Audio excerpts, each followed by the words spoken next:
And that's the key, isn't it? And that word is so difficult because we live in a society that is full of limitation through our programming.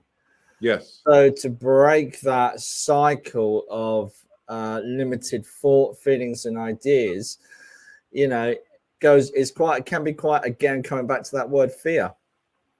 Yeah. We are so, you're absolutely right. Culturally, I mean, you just look at advertising, everything, and people are so, I turn off the advertisements if they come up, but just pop up on YouTube or in your TV or whatever. Yeah. It's just like we're so acculturated to think within certain boxes, because if we can be boxed up, we can be consumerized. I don't know if I just made up a word, but you know what I mean. I like that. Yeah, consumerized. I'm going to keep that. Yeah, we can be consumerized, and if that works, then the whole machine of business and finance and everything works. And there's nothing wrong with business. Like I'm a proponent of good ethical business, but that's part of it. And having the ability to see when one is being consumerized and stepping away from it is another state of spiritual self-awareness, as far as I'm concerned. Absolutely. I mean, and that's, for me, my personal journey starting on meditation and making notes was crucial, because you start to realize who you are and where you are, but also the tiny insignificant little dot, or whatever you want to call it, you are in the multiverse. Yeah, but it's a beautiful thing because you're a part of that multiverse. We're much bigger and smaller than people realize. When people start getting involved, they go, well, I'm so important. I call my friend George came up with this phrase. He calls it the importance of being important. When we get into this importance of being important thing, you think we're so big. We're bigger than we think. We're bigger than we really are. Absolutely. And yet we are bigger than we are from a consciousness standpoint. Yes. That's absolutely the part of the bigness that people don't grasp. No, it's more about the car on the drive. Yes, or the job, exactly. or the paycheck. And yeah. And which car do you have on the drive? That whole thing.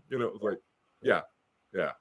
So that's a wonderful thing. So for me, meditation is crucial for any kind of development. But I was going to ask on a personal note. Forgive me for bringing this experience up for you. Have you connected with mother again? Have you heard from your mom? Do you connect with family from the other side? Oh yeah. So I'll tell you about a recent experience. But my mom died. My dad died. So my mom died in 1982. My dad died in 1999. So I talk about that in my first book, my dad visiting us right before his funeral service at the military cemetery, right? Yeah. And he visited us 3 different times. It was like, whoa, and it's like, just completely out of the blue. Yeah. Playing with the electricity, opening a door how could that door be open by itself, and so forth. But more recently, I went to my uncle's funeral literally about 10 months ago, and flew cross country. So it was my first trip, actually. COVID. I got in an airplane, first time getting in an airplane since the whole COVID thing, and flew to the funeral. And of course, I'm sad. He's 90s, but at least he had a good long life and so forth. But I was very close to him and his wife, who is my mother's sister. She's still alive. My Aunt Jo is still alive. Josephine's still alive. But I was very close to them because they didn't have children, couldn't have children. And so I was almost like the surrogate for a number of years, and then they adopted much later in life. But so I was close to him. I go to the funeral, and I'm sad, but because I think the meditation has really developed this state of inner contentment within me. You don't become a robot. I tell my students, this is an example of I'm not a robot. I'm still very sad and upset and so forth, but my inner peace is not overshadowed, overwhelmed by the sadness of my experience, the grief of my uncle's death. And I was there, and we were they were doing some military thing. He was in the Korean War and so forth, fighting for the U.S. Army and so forth. But so they had a military thing there at the funeral and so forth, folding the flag and so forth. And right after they folded the flag, he popped in and he thanked me for coming. I was standing right next to my aunt and her children and their children. They were sitting next to me. And I was standing there with a couple of hundred people there at the cemetery. And he popped in and he just talked to me a little bit and thanked me and so forth. And talked a little bit about, how he's doing and on the other side and so forth. Yeah. So, I've had experiences like that from, that's probably happened to me 1,000 times since 1986. Yeah, that's a beautiful thing, the ability to connect with your loved ones. Yeah, it is. It is. And they're okay and everybody's fine. And absolutely. Yeah, absolutely. And it helps us to heal, doesn't it? It helps us in that process, I guess.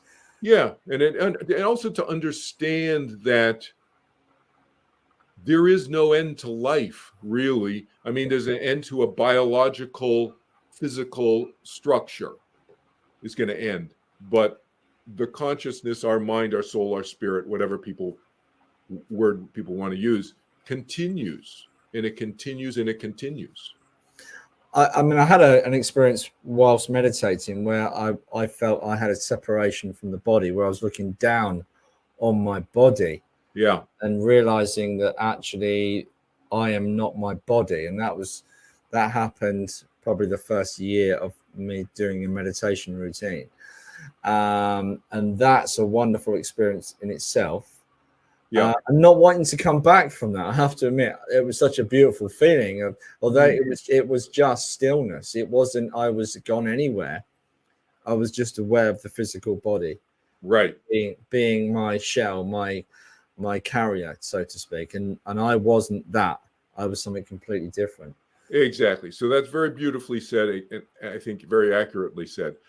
We are not our bodies. There's a consciousness or our mind, again, whatever you want to, soul, spirit, whatever word you want to use, that is separate from our physical biological body. Yeah. And I think that experience, as soon as people start having that experience, that's when a lot of the fears about death and dying start to dissipate, start to dissipate and reduce, because the fears about death and dying typically are about a loss of physical body. Yeah. And once you realize that the mind and the body influence each other, yes, absolutely, they influence each other both ways. But are they the same? Are they identical? No, they're not.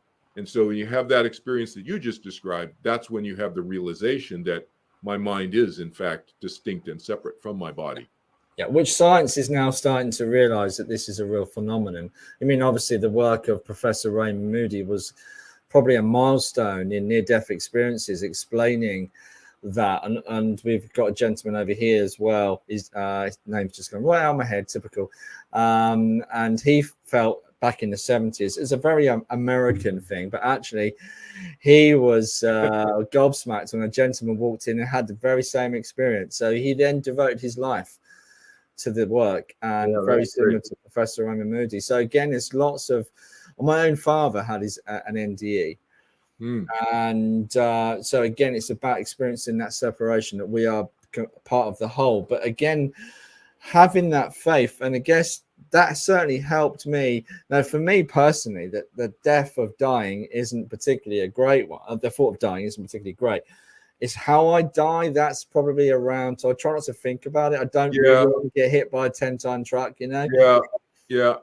The how is a different fear. That's different from the fear of death itself. Yeah. So that's my second book, which I am working to finish right now, which I call it, they're related fears to death and dying.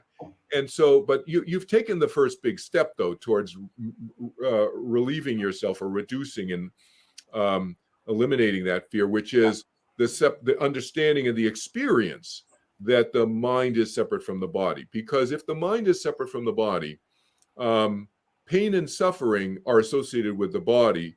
Yes, they are translated into a mental experience, of course, but to the extent that we understand that the experience can be separated between the mind and the body, at that moment, if you are in extreme pain, you can separate yourself from the physical pain of the body and the mind can be free of that. Now, it's difficult for most people to wrap their minds around that. Yes. But I talk about that in one of the YouTube videos, overcoming. You have. Yeah, absolutely. Yeah. I've seen a lot on there. But Woody Allen once said, "I'm not afraid of dying. I just don't want to be there when it happens." Exactly. Yeah. And I found it hilarious. And again, that's part of the process, part of the healing process, isn't it? Of meditation helped me to connect with myself and the infinite consciousness, if you like.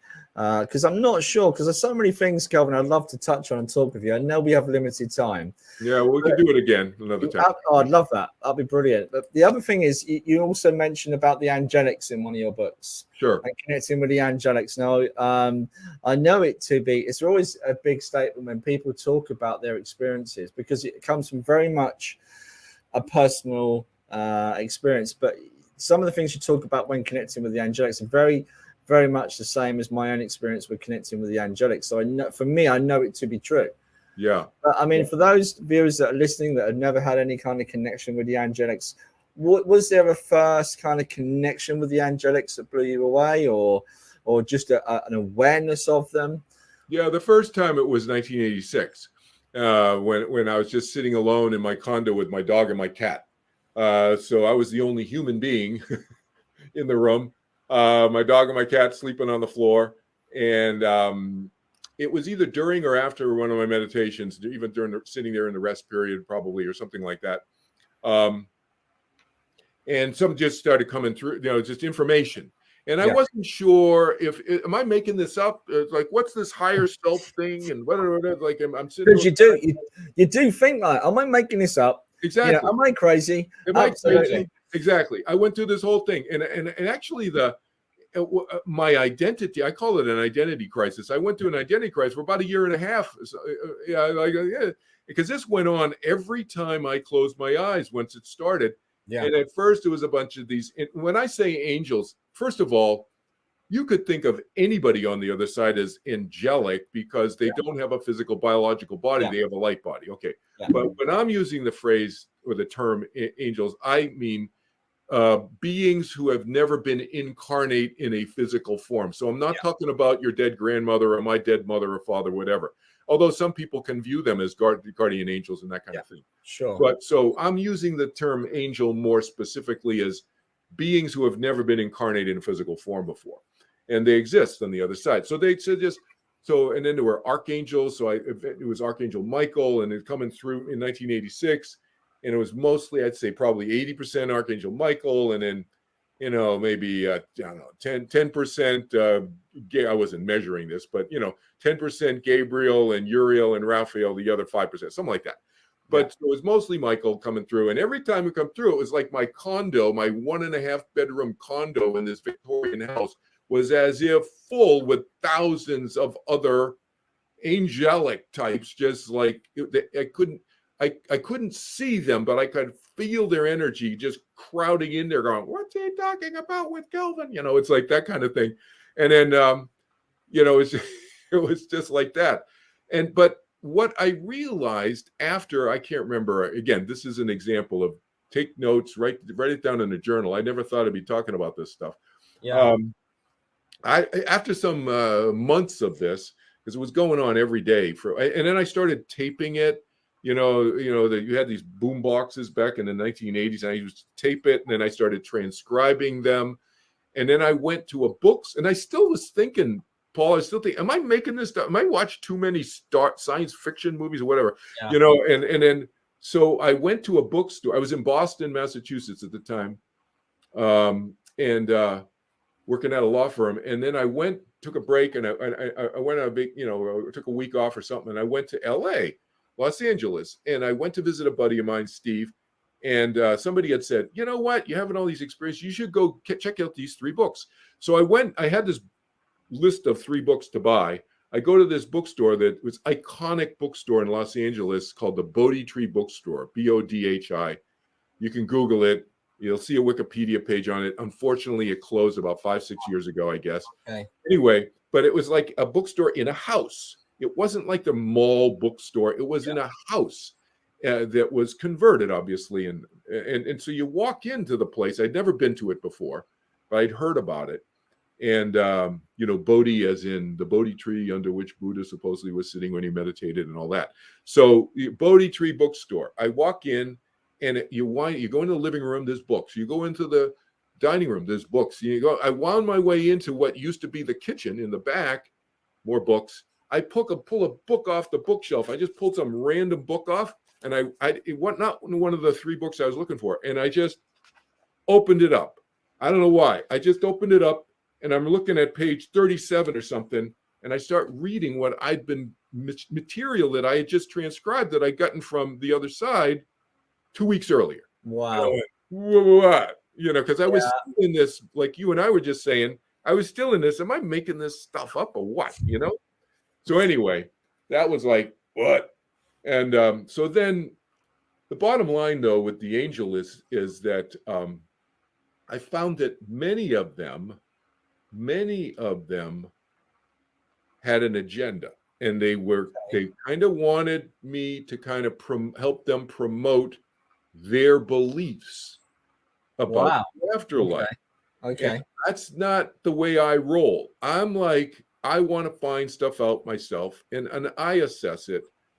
I'm not here to be a spokesperson, in a sense, for somebody else's institutional beliefs. Kelvin, are you going to tell me you turned them down? I did. Oh, wow. And you're still here? And they're still around. Of course they're around. But so what has happened is, and not all angels are like this. So I don't want to paint this. I don't want people to get the wrong impression here.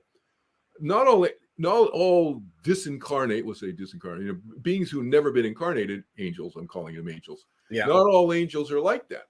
But a lot of them are.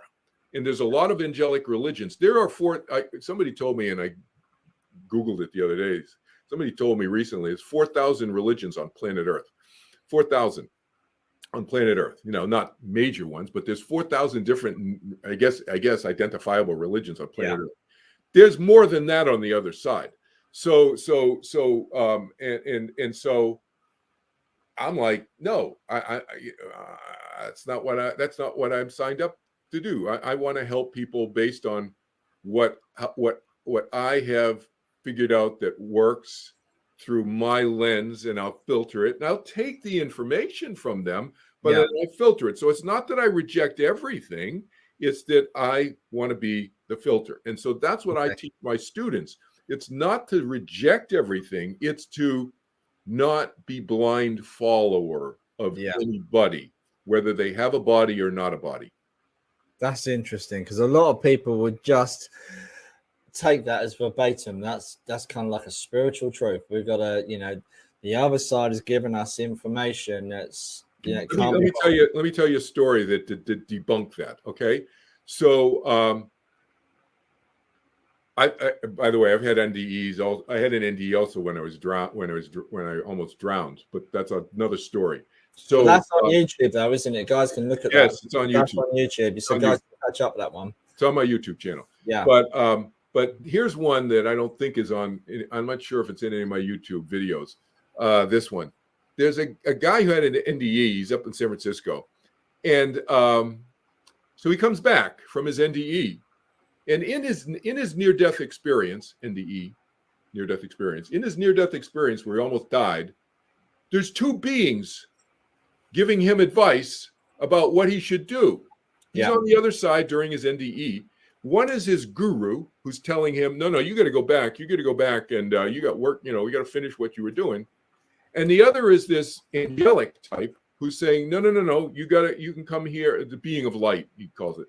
The being of light, a being of light saying, no, you can just stay here. You can stay here, and you can do all kinds of stuff, good work over here. So who do you listen to, right? Different opinions here is my point. Everybody who's on the other side, both the guru is dead on the other side, and the angelic being is, or I'm just calling angelic, but it's this light being who's never been incarnate is on the other side. They're having a dispute with each other with this person who had the NDE. Obviously, he listened to his guru and he came back. But the point is that if there's varying opinions on the other side, why would you listen to just the first person who you talk to? I think humanity could be in trouble. the discussions, and I've seen the halls of learning, and I've seen, I know it's a concept, a human concept, very much so, but they will show us in a kind of human concept way to get us to understand or what goes on. But I've seen that debate, and I've seen like guides, helpers, and I know there's different levels that are with us. But I've seen them conferring and talking amongst themselves, looking down at us. Yeah. And it's vast. Yes. It's so vast. It's unbelievable. So, yes. yeah, can you imagine? Exactly. Yeah. So if you've got a team of 5, you could potentially be in trouble. If you had a team of 5, you probably have, out of those 5 on the team of your team on the other side, there's probably 55 different opinions amongst the 5. So just, yeah, okay. Because they get the 5 opinions, and you get these 2 talking to each other, and they get a different view than these 3, and all these combinations. It's like it's gonna get confusing. It is gonna get confusing. That's why I always say, take what works and what resonates, yes, and leave the rest. Whether it's me giving my students advice, I say the same thing to my students, and I say the same thing to them. Doesn't matter if you're getting it from your dry cleaner, your college professor, or an angel guide from the other side. It doesn't matter. Yeah, absolutely. So, Kelvin, what is next for you? Next for me is I'm continuing to do what I'm doing. I have 2 more books. I'm trying to get them out. I've been teaching so much. With COVID and everything, my meditation teaching is just ramped up. I think I'm booked through. My classes are booked into October, November, or something like that. Wow. That's front burner for me, if you want to call it front burner, as much as possible, is my next 2 books, because both of them are 3/4. They're like 7/8 done. Just gotta finish them. And get them both out. They're both at the same stage right now. My 3rd book is the sequel to my 1st book. So as I referenced briefly, my 3rd book is the related fears about death and dying. So fear, pain, and suffering, fear of losing loved ones, fear of leaving loved ones behind, fear of not being a good enough caregiver, that kind of related fear stuff. And then my 4th book is my memoirs, which is I'm going to go back 6,000 years and talk about these couple of dozen lifetimes, and more than that, I'm going to talk also about how all the different experiences I've had since I was born. Go back to my first memories when I was about 1.5 years old, so forth. Well, certainly your first 2 books are pretty good. I've really enjoyed reading them at this moment in time, but I've also been dipping in and out to your YouTube channel. So guys, if you're listening at home, check out Kelvin's YouTube channel. It's really good. So there's some good little stories on there, especially those of you that are having experiences yourself. Right. Have a little listen. So, Kelvin, we've been going for over an hour. Yeah. We need to wrap this up. I just wanted to say thank you so much for coming on Spiritual Talk and in conversation. It's been brilliant. Thank you so much. You're very welcome, Paul. It's been fun chatting with you. Thank you so much. Take care. Great. Thank you.